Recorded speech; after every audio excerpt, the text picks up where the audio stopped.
Hola, el día de hoy continuaremos con el manga de Elegí un martillo para salvar el mundo. Continuando con la historia, el prota pensaba que ese jefe también es más fuerte de lo que se había imaginado, dejando salir una ligera carcajada mientras se emocionaba por el combate. Continuó pensando que hacía tiempo que no se sentía así, era como si hubiese vuelto al pasado. El jefe realizó el primer movimiento, lanzándose de frente a atacar al prota, el cual, utilizando el mango de su hacha, terminó bloqueando aquel ataque. Pero a pesar de la diferencia de fuerzas, el prota aún así fue capaz de resistir aquel ataque. Pensaba que tenía tanta curiosidad que no podía evitarlo. Recordando cómo había peleado contra los orcos en su vida pasada, el prota quería saber hasta dónde era capaz de llevarlo su fuerza bruta. El jefe inmediatamente fue empujado hacia atrás. El chico, observándolo, continuó pensando que ese es el método de maná de los orcos, el tatuaje de su tribu, el cual lentamente comenzaba a brillar con un color rojo bastante llamativo. El jefe le preguntó directamente al prota que por qué no utilizaba ahora su armadura trascendente, llamándolo Caballero Pequeñín. El prota le dijo al jefe mientras se encontraba utilizando su aura que eso no sería suficiente. El orco se lanzó inmediatamente a atacar al chico, gritándole que entonces no tenía que decepcionarlo, ya que él posee grandes expectativas en este guerrero humano. Las armas terminaron colisionando entre sí inmediatamente. El choque de fuerzas era tan fuerte y brutal que incluso el caballero Garen se encontraba cubriéndose los ojos. Comenzaba a preguntar si acaso ambos peleadores tenían pensado llegar tan lejos. El jefe seguía arremetiendo con fuerza bruta, pero se dio cuenta de que el prota era capaz de soportarlo, así que inmediatamente comenzó a gritar con fuerza. Pequeñín, por otro lado, pensaba que era muy emocionante. Y este ogro le recordaba demasiado a Yerick. Incluso recordó las palabras que Yerick había mencionado en aquella época. Tenía que luchar como un hombre hasta que fuese quebrado o el enemigo sea el quebrado. ¿Acaso no es ese el camino de un guerrero? Pequeñín se encontraba pensando que necesitaba más fuerza, necesitaba mucha más fuerza. Continuaba arremetiendo con todo lo que tenía mientras que el jefe de la tribu comenzaba a sorprenderse por lo que estaba observando. Pequeñín ahora era el que se encontraba gritando, mientras que las hachas comenzaban a destruirse desde sus mangos. Fue entonces en ese momento que ambas armas quedaron completamente inutilizadas y el jefe no podía creer lo que estaba ocurriendo. La energía que se desprendió en ese momento de ambos guerreros fue tan fuerte que incluso los que se encontraban más lejos quedaron completamente sorprendidos. El jefe, viendo la situación, comenzaba a reír y le dijo a Pequeñín directamente que no le extrañaba que estuviese tan confiado. Pequeñín, también devolviéndole la sonrisa, le afirmaba que él decía exactamente lo mismo.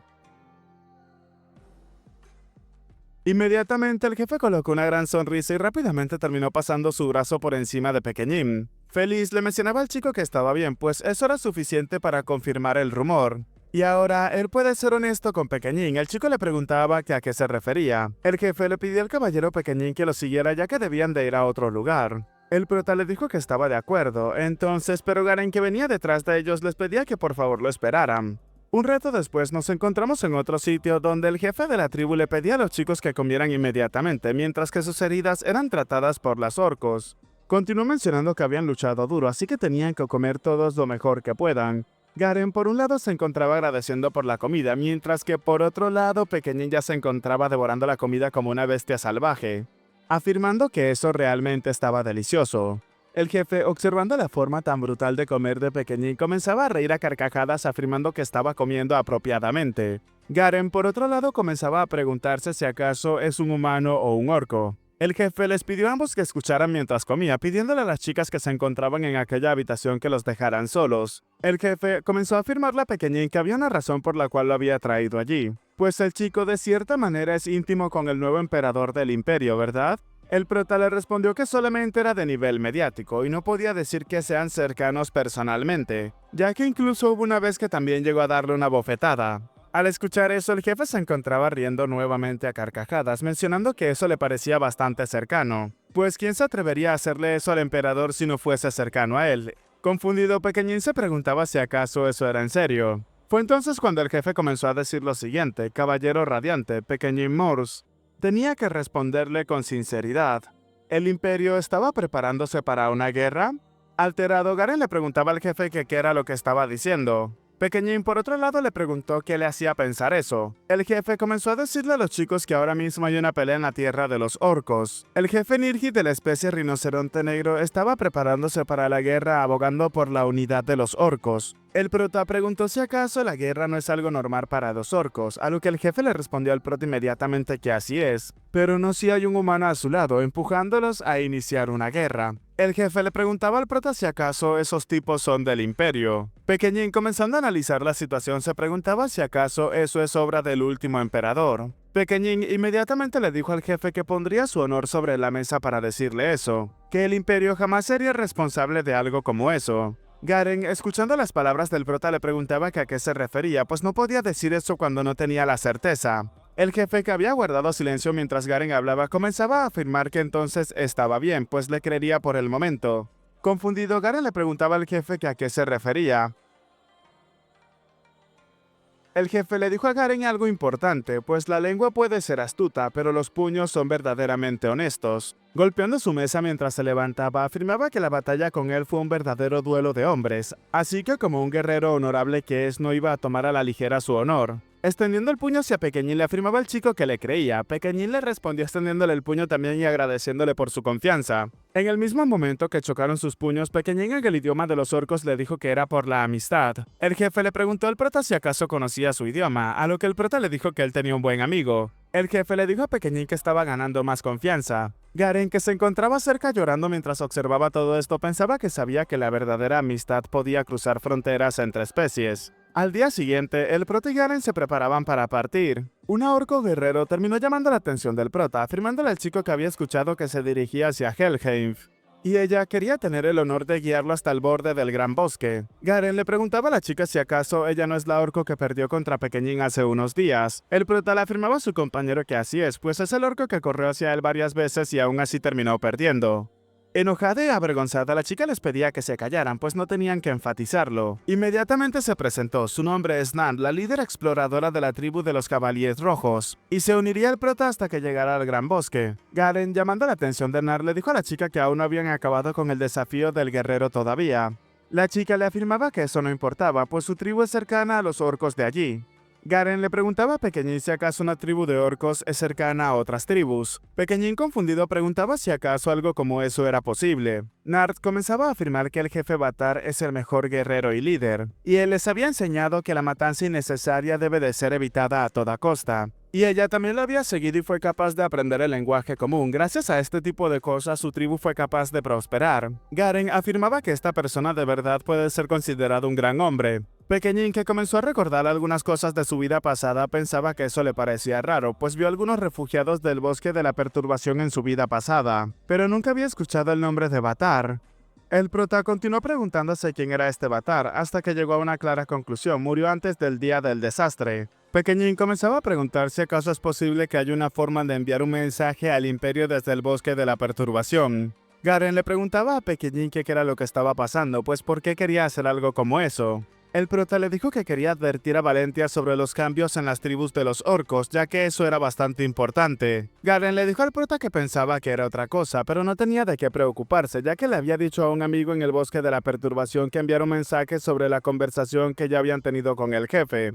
Confundido, Pequeñín le preguntaba a Garen que a qué se refería. Garen le afirmaba a Pequeñín que en realidad estaba algo preocupado por decir algo tan seguro, preguntándole si acaso no era verdad. Pequeñín pensó que no se trataba de eso.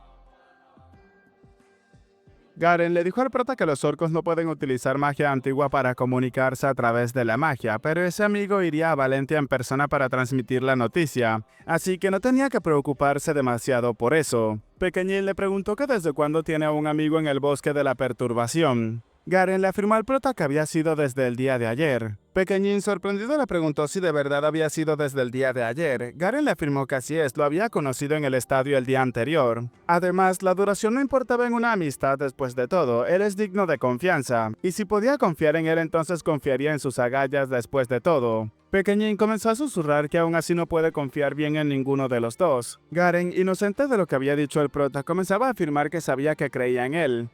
Aún así, el prota seguía repitiendo que esa conversación le parecía un poco extraña. Garen y Pequeñín se encontraban observando a la distancia en silencio. Uno de los guerreros comenzaba a apuntar con su garrote a los chicos, afirmando que los viajeros se dirigen al gran bosque. Y además son amigos de la tribu Jabalí Rojo, déjenlos pasar sin ningún tipo de molestia. Los chicos terminaron agradeciendo mientras continuaban avanzando. Aún así, en ese momento uno de ellos terminó llamando la atención de los humanos. El orco llamó al prota al caballero montado en un espíritu lobo que detuvo el desastre. Estaba pasando por la pradera en ese momento. ¿Acaso era posible que se tratara de él llamándolo pequeño humano?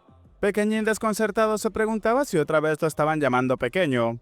La guía, por otro lado, comenzaba a afirmar que acababa de decir que son amigos de la tribu del jabalí rojo, entonces ¿por qué los detenían? El otro orco que había detenido a los chicos afirmaba que no estaba tratando de detenerlos, solamente quería conseguir su ayuda. Y esto ya que necesitan la ayuda del lobo lunar que ha vivido lo suficiente como para haberse convertido en un espíritu. Pequeñín le preguntaba si acaso con hermano se refería a su lobo. El orco le dijo que así es. Fue entonces cuando Pequeñín le preguntó al lobo lunar qué pasaba cuando un lobo se debilitaba con la edad. En ese momento, Pequeñín se dio cuenta de que era mucho más pequeño y delgado que un lobo juargo. Aún así, un fuerte tirón del lobo lunar terminó alarmando al chico. El lobo lunar había comenzado a correr a gran velocidad, ni siquiera Pequeñín sabía qué era lo que estaba pasando. Pero unos metros más adelante, Pequeñín se detuvo rápidamente y comenzaba a excavar bajo la tierra. De allí, unas plantas terminaron saliendo, las cuales fueron entregadas rápidamente al orco. Con las hierbas en sus manos, preguntaba si acaso esa no es hierba Karam. Y esa es solamente una hierba amarga para ellos, pero ¿acaso esa fue la forma en la que logró convertirse en un espíritu? Lobo lunar se encontraba rugiendo y Pequeñín comenzaba a traducir. No funcionaba de esa manera, pero podía alargar la vida. El orco terminó agradeciéndole al prota, le agradecía de verdad por toda la ayuda que le había ofrecido, mientras lo llamaba por el apodo de Pequeño. Pequeñín, debido al apodo, comenzaba a enojarse cada vez más, pero en ese momento el orco terminó tomándolo de la mano y afirmaba que su nombre era Bold. Y como candidato a jefe de la tribu del lobo juargo podía prometerle una cosa. Por su honor, si venía directamente hacia él, haría todo lo que pueda para ayudarlo en lo que sea. Un rato después vemos cómo los chicos continuaban con su marcha. Pequeñín en ese momento no pudo evitar pensar en el honor y la tribu del lobo juargo. Todo eso le recordaba a su compañero Yerick, y se preguntaba qué era lo que estaba haciendo ahora mismo, aunque pronto lo sabrían después de todo. 5 días después nos encontramos en el gran bosque. Sorprendido, Pequeñín afirmaba que realmente habían llegado en 2 semanas. Llamando la atención de Nar, terminaba agradeciéndole a esta por su ayuda. La chica le dijo al prota que no era nada, además ella y toda su tribu estaban deseándole la mayor de todas las suertes. Fue entonces el momento en el que se separaron sus caminos. Pequeñín, ahora en la entrada, pensaba que finalmente habían llegado al gran bosque. Garen le preguntó al prota si acaso ha estado alguna vez en el gran bosque, ya que por la expresión facial del prota parecía no estar del todo conforme. Pequeñín le gritaba que a qué se refería, pues nunca había estado allí. Garen simplemente guardó silencio por unos momentos para comenzar a relatar que el Gran Bosque es un lugar donde viven elfos y bestias antiguas, y es un lugar llamado el Escudo del Continente que detiene la contaminación de la región de los demonios. Y todo desde la región de los demonios en el oeste hasta el Gran Bosque es un rastro dejado de la guerra contra el antiguo rey demonio, y por supuesto también es el centro de los demonios. Además, también he escuchado que hay un gran laberinto en lo profundo de la región de los demonios, pero nadie sabe lo que contiene en su interior. Pequeñín pensó que él también debería de ir algún día al Gran Laberinto, porque allí es donde encontraría a Nocten, su arma de su vida pasada en el Gran Laberinto, pero si iba ahora mismo terminaría pereciendo en vano. Garen siguió observando las expresiones de Pequeñín. Fue entonces cuando llamó la atención del prota, le dijo que no preguntaría sobre su secreto como amigo, pero como amigo quería ayudarlo en todo lo que pudiera y podía decirle para qué era esa misión. Pequeñín cambió rápidamente su expresión y simplemente le afirmó que si fracasaban en esa misión el artefacto sagrado de los elfos desaparecería y el árbol del mundo se quemará. Garen no comprendía a qué se refería el prota, pues si el árbol del mundo desaparece entonces el gran bosque sería contaminado por la energía maligna y el mundo finalmente sería acabado. Garen, tapándose el rostro, afirmaba que esa misión no solamente se trataba de guardar un secreto, sino que es algo por lo que deberían de arriesgar sus vidas después de todo. Pequeñín le dijo a Garen que si no quería entonces podía regresar, pero inmediatamente Garen se adelantó dejando a Pequeñín sorprendido. Afirmaba mientras se movía a gran velocidad que no tenían tiempo que perder, tenían que ir a Helheim tan rápido como pudieran. Luego de ver esa reacción, Pequeñín se calmó un poco y notó que podía confiar en esta persona, en este caballero de Valentia. Cambiando de escena en la noche, una persona comenzaba a gritar que no quería morir, no podía morir de esa forma. Mientras corría, comenzaba a maldecir continuamente, y detrás de él una criatura se encontraba siguiéndolo de cerca. Un gigantesco monstruo, mitad árbol, mitad cualquier otra cosa, se encontraba siguiéndolo. El hombre gritaba que por qué tuvo que aparecer un ent en ese sitio. Continuó maldiciendo mientras intentaba escapar de aquel gigantesco ent. De un momento a otro, el chico terminó sacando un arma oculta que tenía bajo una de sus mangas. En eso volvemos a cambiar de escena nuevamente. Alguien se encontraba disculpándose. Era Garen el cual se disculpaba con el prota afirmando que no cree poder ir aún más rápido. Pequeñín le dijo al caballero que estaba bien, pues había utilizado maná para correr por 6 horas seguidas. Además, están cerca de las zonas de exploraciones de los elfos, así que tenían que reducir la velocidad de todos modos. Ahora iban a descansar allí por un tiempo, al menos hasta poder recuperar algo de sus fuerzas. Garen le dijo a Pequeñín que estaba de acuerdo, pero tenían que acampar sin fuego, ya que el gran bosque podría incendiarse. Pequeñín le dijo que por supuesto, pues qué clase de loco bastardo provocaría un incendio justo en ese momento una explosión ocurrió detrás de ellos. Tanto Garen como Pequeñín observaron hacia atrás impresionados al darse cuenta de lo que estaba ocurriendo, pero justo en ese instante unos pasos terminaron llamándoles la atención. Era aquel hombre que se encontraba escapando a toda velocidad del gigantesco Ent que ahora se encontraba prendido en llamas. El hombre llamaba la atención de los chicos. Le pedía a estos que por favor lo salvaran, ya que su vida se encontraba en peligro. Bueno chicos, hasta acá el capítulo de hoy, espero que les haya gustado. Recuerden, mi nombre es Peguito y sin nada más que decirles, espero gocen de un excelente día, tarde, noche, de una muy buena salud, que quieran y cuiden mucho a sus familiares y nos vemos en el próximo video. Chao, chao.